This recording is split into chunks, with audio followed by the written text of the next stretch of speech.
Vamos iniciar falando sobre o caso do bebê Wellington. 8 anos se passaram, mas o caso de um bebê que nasceu e depois de algumas horas morreu no hospital de base ainda não foi totalmente esclarecido. O pai da criança teria sido impedido de ver o filho no caixão.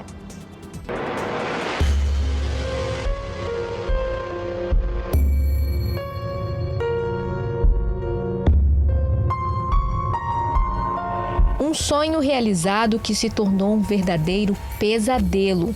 O dia 29 de agosto de 2012 deveria ser um dos mais felizes para este casal. Leiliane e Damião haviam se mudado recentemente do Nordeste para Ariquemes, no interior de Rondônia, em busca de uma vida melhor. Após alguns meses, a jovem que estava grávida procurou o Hospital Regional de Ariquemes para realizar um exame. Eu estava com 8 meses, eu fiz meu sangue A negativo, eu fiz um exame, porque para o tipo da vacina, né, que tomar. Aí eu fiz, aí eles falaram que eu estava de andar uma alteração no sangue e eu tinha que fazer e pressa para Porto Velho, que eu estava passando mal, só que eu não estava, eu não me sentia mal. Aí chegar lá, fiquei 2 dias. Os documentos comprovam o nascimento do filho do casal, que se chamaria Wellington.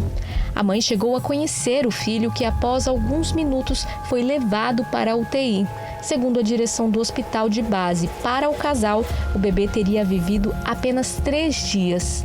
A informação foi recebida com desconfiança pelos pais. Em 3 dias me deram alta, depois de 3 dias, aí eu fui lá ver a criança de novo na UTI, já era uma criança bem neguinha mesmo, diferente. Aí ele falou que tinha morrido, falecido, né?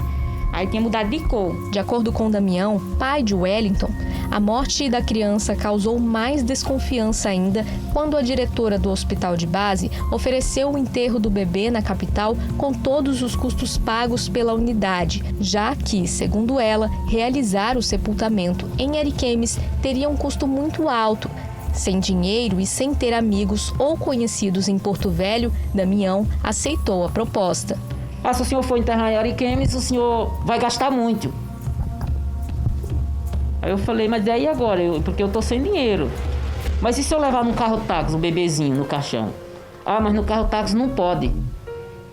Aí já veio com a ideia. Não, aí eu sugiro que o senhor enterra aqui mesmo. Se o senhor for fazer o enterro da criança aqui, o hospital ele arca com todo prejuízo. O pai disse que foi impedido de ver a criança no caixão e não conseguiu se despedir do próprio filho. Desconfiados de que o bebê dado como morto não era Wellington, a família então entrou com uma ação judicial para descobrir a verdade. E após um exame de DNA expedido pela Justiça, veio a comprovação. O DNA dos restos mortais não batiam com o de Leiliane. Aí agora veio a dona, né? Fizeram o exame no exame enquanto que não é nosso filho, tá aí os documentos. E agora eu faço essa pergunta para mim mesmo. Aonde é que tá ele? Por ser humilde e não ter conhecidos no estado, o pai, que é analfabeto, se sentiu enganado pelo hospital e pede justiça. Eu peço justiça, eu tenho fé em Deus, que eu acredito primeiramente em Deus. E eu acredito que a lei que está trabalhando em cima disso, o juiz e tudo mais, vai descobrir a verdade. Eles vão descobrir, não se esconde nada não. Eles vão chegar à verdade. Enquanto a resposta definitiva sobre o que aconteceu com a criança não for encontrada, a mãe alimenta a esperança de reencontrá-la viva. Eu converso, faço rir, mas na hora de dormir eu que sinto aquela angústia. Como é que ele tá? Onde é que ele tá? Fica aquela dúvida. E agora, como mês que vem faz 8 anos, é que fica só falando. Mês que vem ele faz 8 aninhos. Onde é que ele tá? É isso.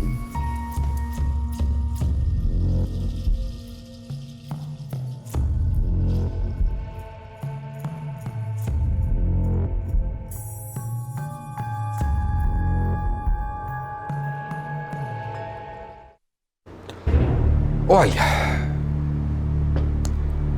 essa história, ela sempre foi intrigante. Ela nunca nos convenceu completamente.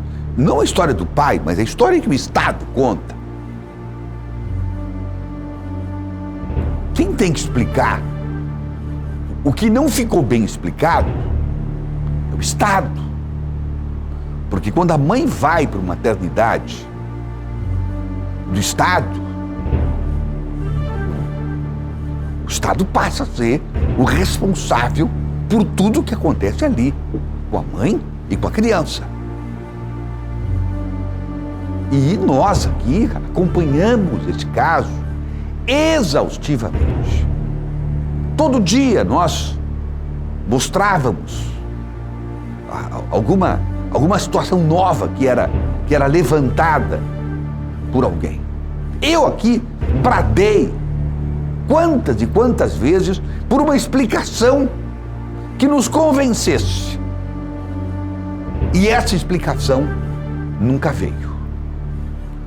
Pois se o Estado, vamos dizer assim, achou que nós iríamos nos esquecer disso, mesmo quase uma década depois, se enganou.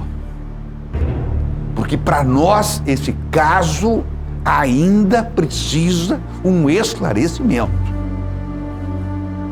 Essa história não ficou amarrada, arredondada, concluída.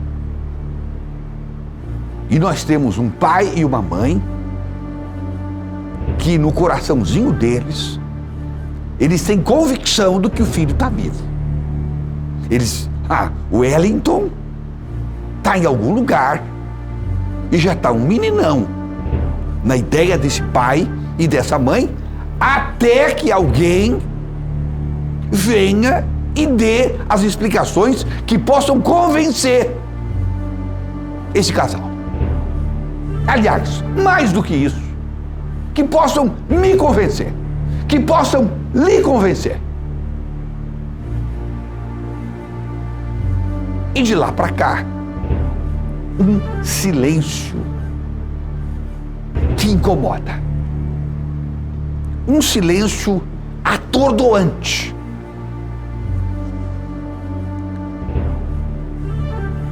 Olha, se fosse gente rica, estava resolvido.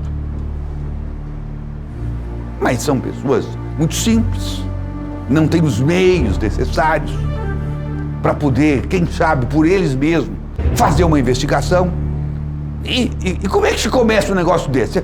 Primeiro, se o bebê que eles viram ali não era o Wellington, esse Wellington estava nos braços, naquela época, de alguém. É levantar todas as crianças, todos os bebês que nasceram naquela maternidade, pelo menos naquela semana, e fazer o DNA de cada um. Isso era para ter sido feito lá atrás. Mas como eu disse, gente humilde, gente simples, gente que veio do interior, que não tem voz, que não tem vez. E eu me lembro que teve gente que se irritou com o casal ainda. E, para infortúnio dessa gente, acharam que esse caso estava esquecido. Pois não está. Enquanto esse pai e essa mãe viverem, eles vão continuar a busca pelo seu Wellington. E enquanto nós estivermos aqui, nesse jornal, nessa emissora de TV, com saúde e com voz, nós não nos calaremos, porque nós também exigimos que o Estado nos diga aonde foi parar o Wellington.